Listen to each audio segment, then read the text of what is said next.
Hey y'all, and welcome to Politibrawl.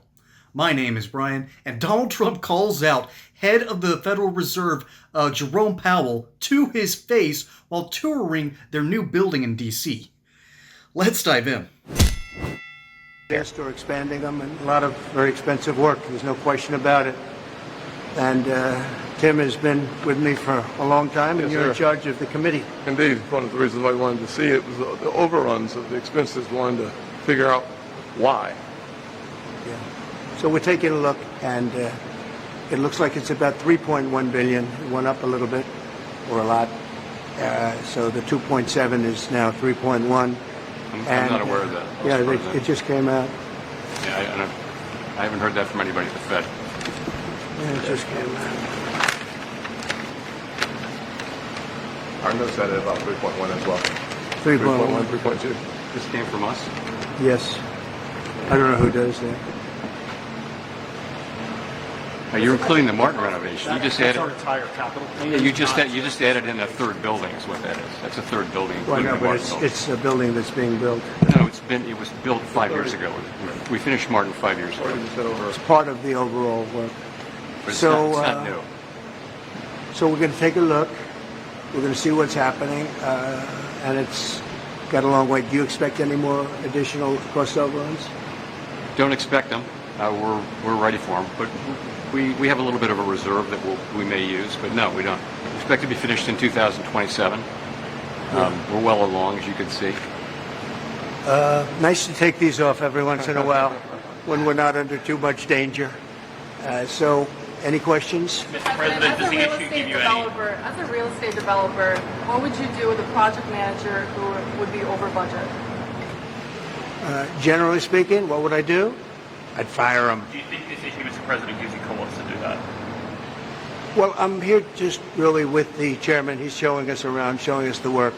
And so I don't want to get that. I don't want to be personal. I just would like to see it get finished.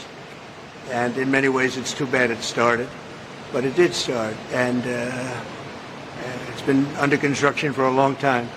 It's going to be a real long time because it looks like it's got a long way to go. Yes, sir. So. President, are there things the chairman can say to you today that would make you back off some of the earlier criticism? Well, I'd love him to lower interest rates. But other than that, what can I tell you?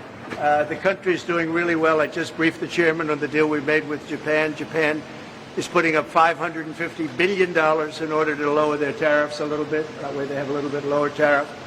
And they also opened their country to free trade, which nobody thought was even a possibility. And we get a zero tariff in the free trade. We don't pay tariffs, and they're going to pay 15% on everything they send into our country. So it's great. But they put up, as you could call it, seed money. Let's call it seed money. You could call it anything you want, but it's It's a total of $550 billion. So nobody thought any of that was possible, and it's wonderful. And we're doing pretty well with the European Union, likewise. And we have some others. They're all really big, and our country's going to make a lot of money. We would be helped if interest rates would come down, but we're going to see how the board rules on that soon. I'd love to see them come down a lot. But we have a country that's thriving. We had a dead country 1 year ago. Today we have the hottest country anywhere in the world. And we'll get this one finished. Mr. President, do you Thank think you. that Jerome Powell's an unfold? Folks, I think we just witnessed an unusual masterclass in something I like to call boardroom politics. There are three kinds of politics. There's rhetorical politics, where you get up and you make a big speech and you're trying to convince people that you're right. You then have your legislative politics, where you're actually trying to navigate the muddy, murky, sludgy waters of a legislature. But then you have boardroom politics. This is where the real sausage is made. Donald Trump here whips out a document just saying, you're over budget. That's a bit of a problem. And I keep on wanting to call him Hank Paulson for some reason. But Jerome Powell is first a little bit perturbed, but quickly recaptures himself, quickly reestablishes himself, and the two are not trying to be too dominant over the other. Powell knows that he really can't push his position or else Trump's going to get testy and it's going to make negotiations even worse. So this was a good move by him and Tim Scott, by the way, who just said, yeah, it turns out you are a little over budget. But that's also a way to say, hey, we've got our eyes on you and we're saying so in the press. And that's another thing, too. You don't usually get to capture these moments on camera, and this is why this is so unique. So Trump doesn't just show him a document, but then just a few moments later, after mildly chastising him, Trump rears back and gives him an old, hey, old buddy, kind of slap you on the back kind of deal. And then they start laughing a few minutes later. So either this is some weird elaborate theater, which, let's be honest, it kind of is. I'm a theater kid myself. I recognize acting when I see it. And that's sort of going on there. But then you have the next version of politics. What happens when they go up those stairs? See, boardroom politics, I think I accidentally called it rhetorical. Again, I sort of have a mental dyslexia going on.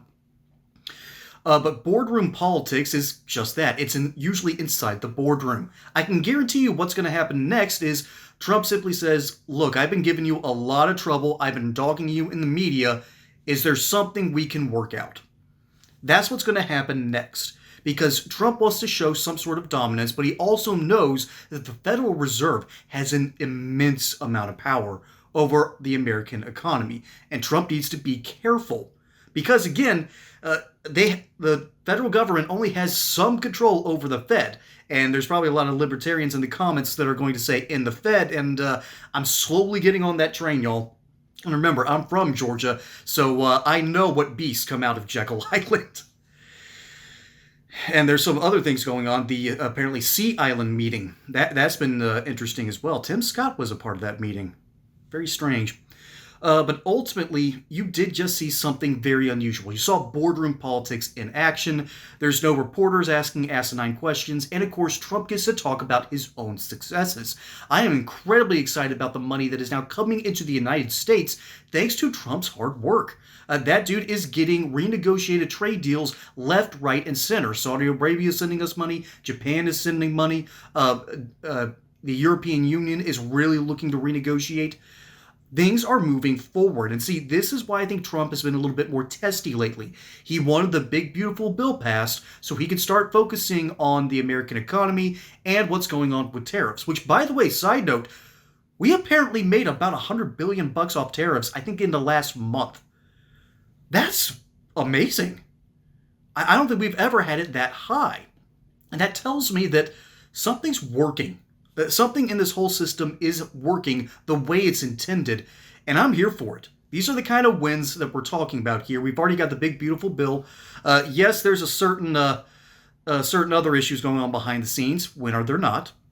But ultimately, this is proof that Trump is still winning. There is a giant plan in place, and we have had a whole lot of economic success. So I hope Jerome Powell gets his head unstuck, so to speak, and they can start hashing out details on how to keep making America great.